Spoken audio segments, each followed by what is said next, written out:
twongeye turatomboye bana b'Imana kuba duhamagana Nyagasani ku neza ye. Izina ry'Imana Data na Mwana na Roho Mutagatifu. Amen. Amahoro bana b'Imana, nimuhumure, Imana iradukunda, ije kudukiza kuri uyu wa gatanu w'icyumweru cya kabiri cy'igisibo, tariki 6 Werurwe 2026. Dore amasomo ajye kuduhuza n'ab'ijuru. Isomo ryabinye mu gitabo cy'intangiriro, umutwe wa 37 umurongo wa 3 kugeza ku wa 4, umurongo wa 12 kugeza ku wa 13, n'umurongo wa 12 kugeza ku 28. Isiraheli yikundiraga Yosefu kuruta abandi bahungu be bose, agatsinda yari umwana wo mu zabukuru. Yari yaramuboheye ikanzu y'amaboko maremare. Bene se babonye ko amutonesheje baramwanga, ntibongera kumuvugisha neza. Umunsi umwe bene se bari bahuye amatungo ya se kuri Sikemu. Yakobo abwira Yosefu ati, abo muvindimwe ntibaragiye i Sikemu, ngo nkohereza aho bari. Nuko Yosefu agenda akurikiranye bene se, koko abasanga i Dotani. Bamubona ko atarabageraho, batangira kumugambanira ngo bamwice. Baravugana bati, dore wa murose araje, nimuze tumwice ubu noneho tumujugunye muri rimwe muri ariya mariba, tuzavuge ko inyamaswa y'inkazi yamumize, maze tuzarebe aho za nzozi ze zizamugeza. Rubeni arabyumva, agereza kumubakiza, arababwira ati, koye kumwica. Rubeni yungamo ati, mwimena amaraso, ahubwo ni mumujugunye muri ririya riba riri ku gasi, ariko mwoye kugira ikindi mumutwara. Kwari ukugira ngo amubakize azamusubize se.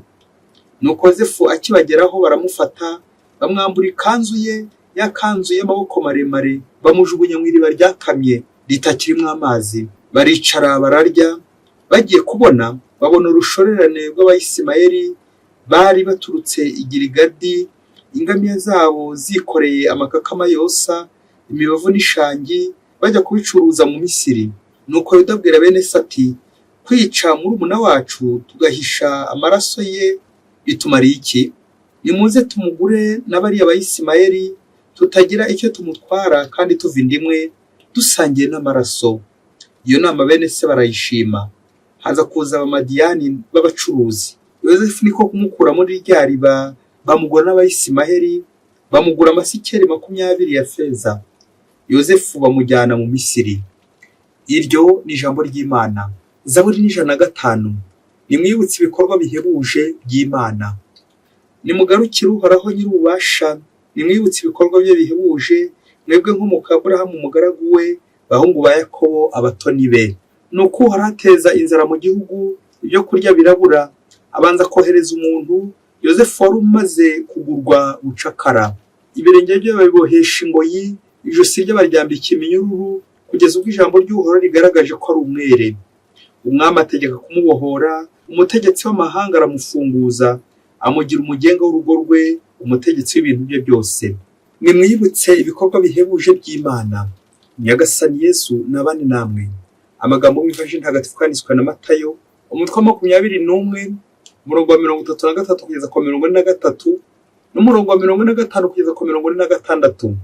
Muri icyo gihe Yesu abwira abatware b'abaherezabitambo n'abafarisayi ati, nimwumva undi mugani.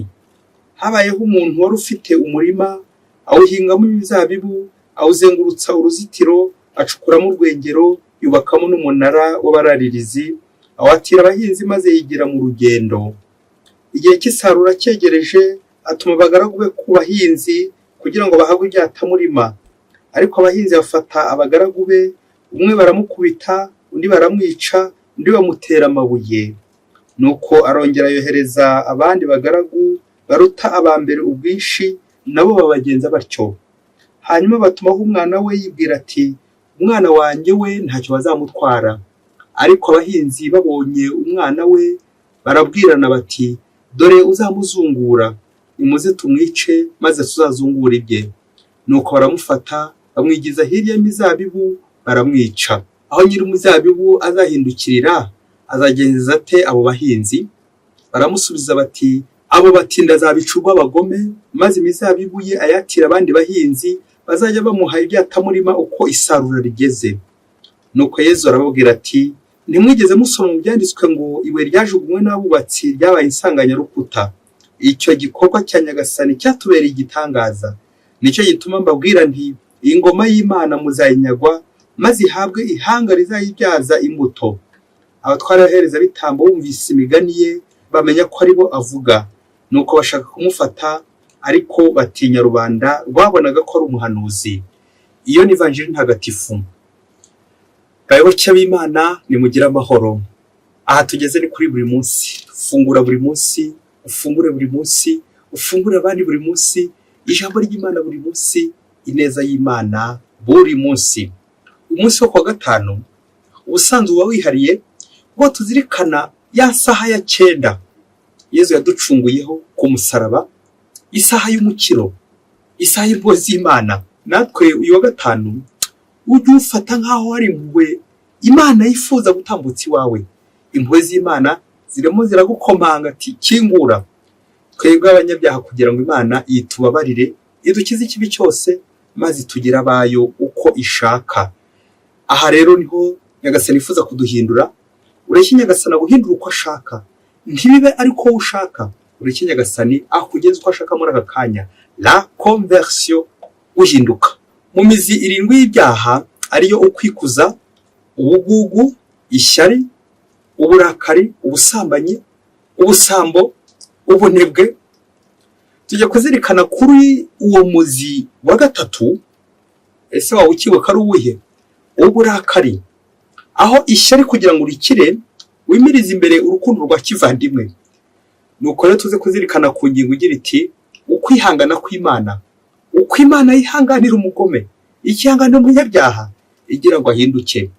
Ni kangahe nge nawe twagiye tugira ishyari, bityo tukanga abavandimwe bacu, tukanga abatugira neza, tukanga abandi atari uko batugiriye nabi, ahubwo ari ishyari.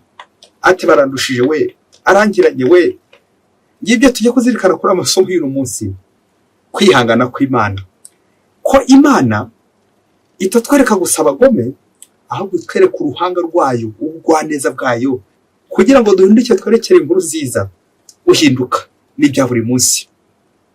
Aya masomo arimo abagome, ariko harimo n'abagira neza, harimo n'abari kurengana, abari kugambanirwa, abari kugirirwa nabi.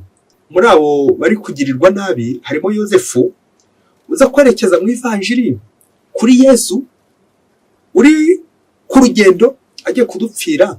Abagome, ababisha bazamwahuranya amacumu ndetse n'imigera. Twongeye tuzirikane ku bugome tugira bamwe ku bandi. Yozefu kumvise uburyo agambaniwe na bene se, bamuziza iki? Ishyari, ko ngo ari we se akunda cyane, yakanze amaboko maremare, n'utundi twinshi cyane tudafite shinge na rugero. Bahereyeho bagira bate? Baramugurisha, bamugambanira, bashaka kumwica. Uko bamugurisha mu Misiri, tuzumva cyara kabaye mu Misiri imbere. Uko Nyagasani yakoresheje urwo rugendo rwa Yozefu, bikaza kubera Abayisiraheli inzira yo gutambuka gukira inzara. Iki ni igitangaza cy'Imana. Imana itunyuza izo nzira, yewe ikanywa no ku mugome. Bya bindi by'uko nyine Imana yandika ibigororotse ku mirongo igoramye.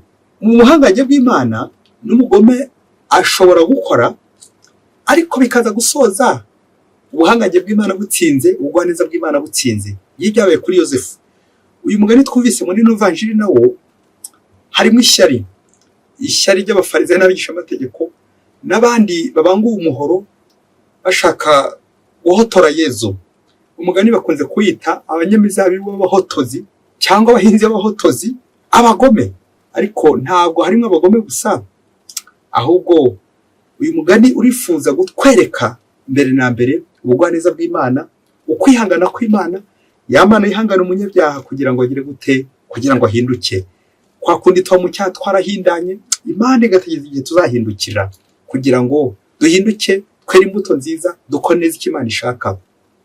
Kumvise uburyo Imana igenda yohereza abantu ku muryango wayo, abahanuzi, abami, abasaseridoti n'abandi benshi cyane bagenda babwiriza umuryango w'Imana, kugeza noneho Imana yihagurukiye ubwayo ikohereza umwana wayo ikunda, ari werekeza kuri Yezu Kristo. Umuntu n'umugani, Imana idukunda ishaka ko dukira.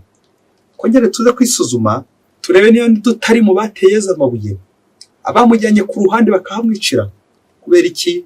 Za ngeso zawe, izi ngeso mbi, ibyaha, ubugome, uburakari, bya shyari ugirira umuturanyi, ugirira mugenzi wawe, burya ni ugusubiza Yezu ku musaraba, burya ni uguhotora umwana w'Imana Yezu Kristo. Umugome, wowe mugome.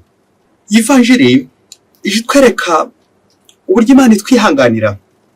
Hari imvugo igira iti Dieu n'est jamais en retard, Dieu n'est jamais absent, c'est l'homme qui est impatient. Ngo Imana nta na rimwe ikerererwa, Imana nta na rimwe itinda, Imana nta na rimwe ikerererwa. Ahubwo umuntu niwe ukerererwa, niwe utinda, ni nawe urambirwa, yarangiza kurambirwa akarambika agatangira nivumbura. Ngaho ubugome buhera kwivumbura ku Mana, nuko bikaza kurangira uri guhotora abandi, uri kugira abandi nabi.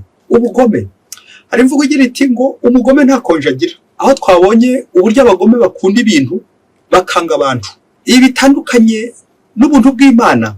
Ya Mana ikunda abantu kurenza ndetse n'ibintu, ya Mana yemera guhomba ibintu kugira ngo yunguke umuntu. Ariko umurongo w'abagome wo uzuhingiza w'Imana, bo bashaka kubona ibintu byinshi aho kubona umuntu. Ni kangahe wagiye ufata ibintu ukabipfukirana, ukabyikubira, ukaburizamo nyiri ibintu, wasanga nawe nta konje ugira. Navugaga konje y'ubugome yo kugira nabi. Uyu mugani ujugana kariho ko akenshi mu buzima bwacu turangwa n'ishyari, akenshi bikadutera umunabi, ubugome. Ntushake ko mugenzi wawe yakira ngo atere imbere, ugahora ukubita agatoki ku kandi, ati cyanyereka, nkamwereka, nkamukubita, nkamumara, nkamujujubya, nkamufungisha. N'izo ntoki zawe zose ugenda ukubita, woshye uri gukubita inyamaswa, uri gukubita utundi dusimba ntazi. Koko umuntu kuki umunganya n'ibintu cyangwa ukamurutisha ibintu? Ngaba abagome. Nyagasana aze kugufasha, ntange afashe, twese adufashe kugira ngo twongere duhe agaciro umuntu, ikiremwa muntu. Muvyeyi, inkuru ngiye gukubwira, ufata agatambaro kawe, uje gusanga mu buzima busanzwe hari ahandi wumvise imeze nkayo, ukomeze uyumve neza n'umutima wose n'ubushishozi. Ufata agatambaro kawe uze kwihanagura n'ufatwa n'ikiniga, kuko hari igihe waza gufatwa n'ikiniga ukaba waharira, uze kwihanagura. Umunsi umwe hirya kure cyane muri Afurika, mu ishuri rimwe, ngo hari harimo abana babiri biganaga. Nawe uko bizi hagomba kubonekamo umuswa ndetse n'umuhanga mu bantu babiri bigana. Ngo umuswa yumvikane, byabaga ngombwa ko yifashisha umuhanga kugira ngo atsinde. Umuhanga agasobanura umuswa, bakigana, ibintu bikagenda neza. Yewe no ku kizamini cya finale bakomeza basobanurirana. Nuko ngo barangije kwiga, bishoboke ko ari umuswa nawe yaje kubona diplome nk'umuhanga nk'uko nyine yasobanurwaga kenshi. Igihe kiza kugera, batangiye ikizamini cy'akazi aho muri ako gace. Nuko barajya kugikora bombi. Ngaho fora uza gutsinda iki kizamini niba uzi gukora ubufindo. Nuko igihe kimwe kiza kugera, bya bindi by'uko nyine nta ucana ngo ahishe umwotsi. Igihe kigeze, umuhanga aba ari gutsinda ikizamini. Wamaze gutsinda ikizamini cy'akazi, iwabo wa muswa bakubita agatoki ku kandi, bati koko uyu mukenya ajya gutangira yoragura ibifaranga ayoresha igitiyo kandi mwariganye. Reka nkwereke, bishoboke ko bagira umuhungu wabo inama uko azabigenza kose kugira ngo aburizemo ayo mafaranga, aburizemo uwo muntu, hato atazajya abishongoraho. Iwabo ni n'abakene b'uwo muhanga, maze ntibazigere bishongora kuri uwo mukire na rimwe. Igihe kiza kugira bya bindi by'uko nyine imigambi y'abagome buri gihe ihora ari ubugome, ngo ntibagera konji. Wa mwana w'umuswa aza kubwira undi muhanga ati umva rero sha, mufite inkuru nziza, watsinze ikizamini, turakwishimiye cyane, turakwishimiye bikomeye cyane, udukuye hakomeye, uje kuduserukira, ukore kariya kazi, ubundi kuko uzahembwe bishimishije. Birumvikana nyine turi kumwe. Hagati aho rero ndifuza ko twakwishimira iyo ntambwe uteye, kujya kubona akazi gashyushye. Rero ndifuza kujya kukurira rimwe, ubundi dusangire, bityo musezero ujya mu kazi. Kubera ko bari n'inshuti ubusanzwe, nk'uko umuhanga asobanuraga umuswa, baragenda bajya gufata kamwe. Ngo uko bageze aho bagomba gufatira kamwe, ngo hari umukeka wa mwana wari ugiye kugura mugenzi we yari yashasha ahantu, ngo ngaho bari bagiye gusohokera, ngo hari icyobo cy'ubujyakuzimu nka cya metero 15, nuko ngo wa muswa n'ubuswa bwe bafata umukeka awurambura hejuru, ahakikiza udutebe n'akameza byumvikane, arahategura nyine nk'abagiye guhafatira icupa. Nuko arangije gutegura neza, ahamagara wa mugenzi we agiye kugurira, ati wewe wicaye hariya, ubundi ngutegurire rwose ka brochette karyoshye ndetse n'agacupa, nzane n'akarahure wundi dusangire. Nuko wa muhanga nyine agiye kwicara kuko yiteguye mugenzi we ko agiye kumuzimanira, agiye kumva ngo po, bishoje ko yagushije amazuru no muri cya cyobo ngo pa ngo po, amanukiramo wese nka kurya ibuye rimanuka, habe no gusamba, habe no kuvuza induru, bishoje ko yahise apfa. Muri ako kanya wa mwana wasigaye hejuru ngo agiye kuzimanira mugenzi we, icyo aragamije kiba kigezweho. Nuko arakugendeye ajya mu mujyi, anyarukira mu mujyi agiye kugura indabo ndetse n'umusaraba kugira ngo ahatereke. Icyo cyobora cyagomeraga kugira ngo aterekeho umusaraba, kubanza kuzuzwa n'itaka kugira ngo aze kubona ahantu ashyira umusaraba ndetse n'indabo. Nuko tabaza abantu bose bari mu giturage aho ngaho, uzanye igiti uzanye isuka, kugira ngo bashyire itaka muri cya cyobo, maze abaha amafaranga menshi cyane, bagomba kumufasha menshi cyane ashoboka. Barihutaje cyane baje gukora amafaranga, bataba cya cyobo, ati hano hari ingegera ishoboka kuba yahaguye, nyaboneka ni muteye vuba, yapfuye. Hano hari indara yaguye hano, mwihute murohe, mwihute muhambe vuba na bwangu. Nuko hano barahura barahamba, bakubita mu itaka. Nuko ngo bagiye kugera ku musozo, urumva hahuriye abantu benshi cyane, bagiye kugera ku musozo, bagiye kubona, babona umutwe w'umuntu ari kugenda afunuka buhoro azamuka. Bagira ubwoba, bati karabaye, bishoboye ko yari umuzimu, birashoboka bite ko uyu muntu azamutse. Nuko uko bakomeje gutangara, cya gitaka bakihoreye, dore ko bari bagiye kuzuza. Nuko bagiye kubona wa muntu wuzuye itaka arazamutse, atangira kwishima bikomeye cyane, ati murakoze mungiriye neza, murakoze mungiriye neza, Imana ibaha umugisha. Uko mwagendaga mushyira mu itaka, niko narushagaho kugenda nzamuka. Aho mwashyira igitaka narushaho kubona aho nshyira ikirenge, nzamukira ku butaka. Mwari muri gutaba, nanjye mbona nyine uko ngenda nzamuka buhoro. Mwakoze cyane. Aho mwashinga igitaka nahashinga ikirenge, ndi kugenda nzamuka. Nuko ko akomeje kwishima ataraka, bose abari aho n'amasuka yabo n'ibitiyo byabo bakubitwa n'inkuba. Ndoze kumbaza za ndabo na wa musaraba aho biherereye. Nifuza cyane ko hatinda kuri iyi foto y'uyu muswa ucigatiye indabo n'uyu musaraba, mu gihe abandi bacigatiye amasuka ndetse n'ibitiyo, baguye mu kantu batangaye, bibaza biri kubera aho ngaho. Uko niko wa muhanga yaje kurokoka, ku buryo ntasobanukiwe n'uburyo yarokotse kubera Imana. Nuko wa muswa asigana ikimwaro cy'imisa 25, za ndabo zimwumira mu biganza, naho umusaraba abura aho yarigitira. Bayoboke b'Imana, Yesu Kristo akuzwe.